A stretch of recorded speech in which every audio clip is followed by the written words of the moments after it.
Hey guys, welcome back to the virtual studio week 3. This video is going to be a little simpler than the past couple of weeks, mostly because I want you to keep on working on the blues scale that we talked about last time, the one that sounds like this. Now, of course you can just play the notes. You can play them up and down, you could arpeggiate by playing random notes that skip around the scale. But what if we want to incorporate some interesting techniques into our blues scale playing? Maybe we want to try vibrato. Can you hear that? It's a little hard to hear, but...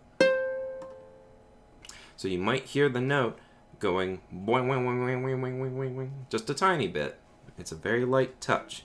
And the way that you get that is by shaking your wrist a little bit, and it'll create a little warbly sound in the note. Now maybe that's just not enough. Maybe that's just a little too small. Can't really tell.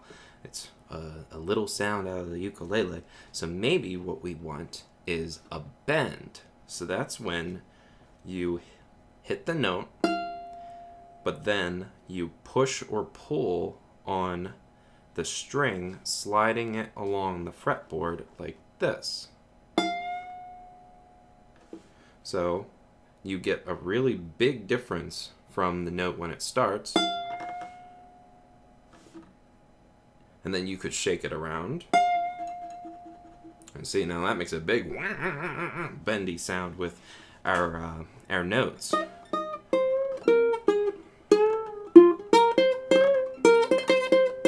So you can start using that to play around with the blues scale and make some really fun sounds out of it. Alright, so that's just one thing to add into your practice of the blues scale.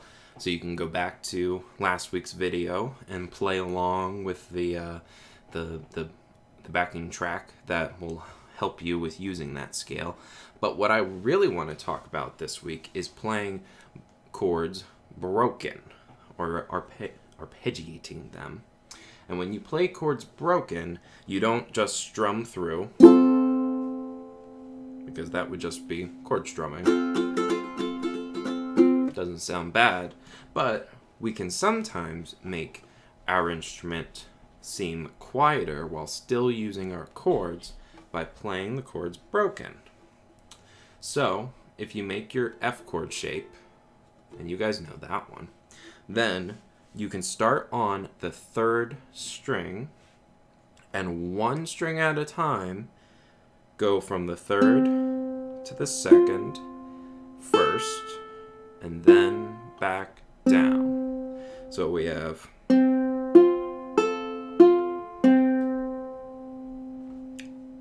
doesn't sound very complete. Well, that's because you can keep on going. So watch.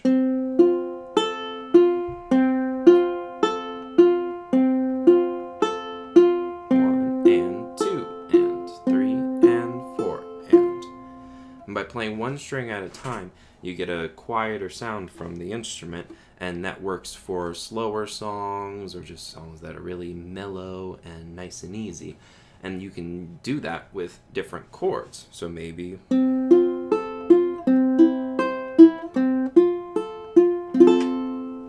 and then you can start mixing in, playing the chord strums as well to get really creative. So, for this week's practice, this is very, very simple.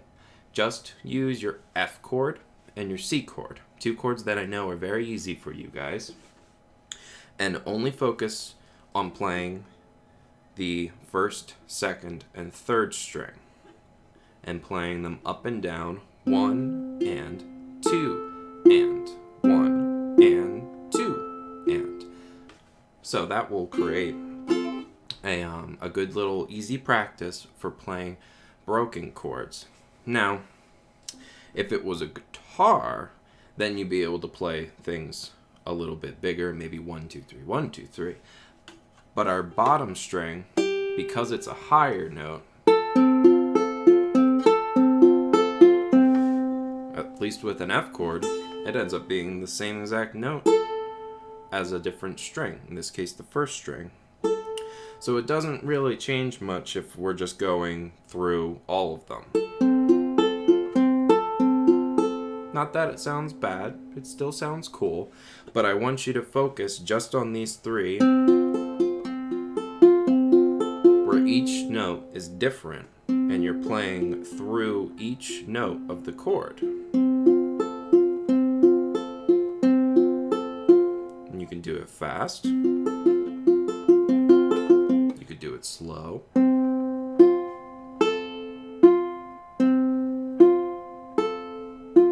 Of course, when it's slow, it starts to sound like you're playing melodies like we've done before.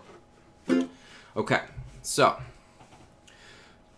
first the F chord, 1 and 2 and 3 and 4, and then the C chord.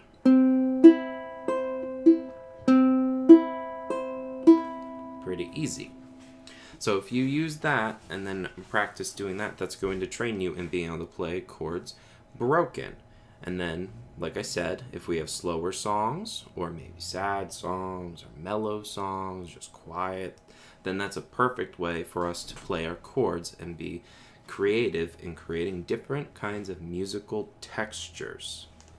And that's why it's very important that as you play that, to pay attention to your fingers and not playing too hard. Like, you want to play just the right amount for the kind of music that you want to hear from your instrument.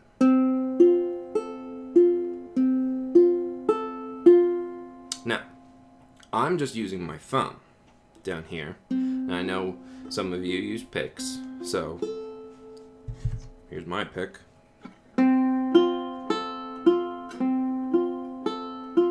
Totally works. Okay. Now, if you want something different, you can take your thumb, your pointer finger, and your middle finger, your first, second, third, and then give each of them one of the three strings. Remember, first, second, third string, and then play them one at a time. This time go real slow, making sure you're going in order. So it goes, and then each finger is assigned to a string. That's called finger picking. Now that's very helpful because then your thumb and your other fingers will all get really smart with working together, and that'll help with your chord strumming in general, because then you can start going.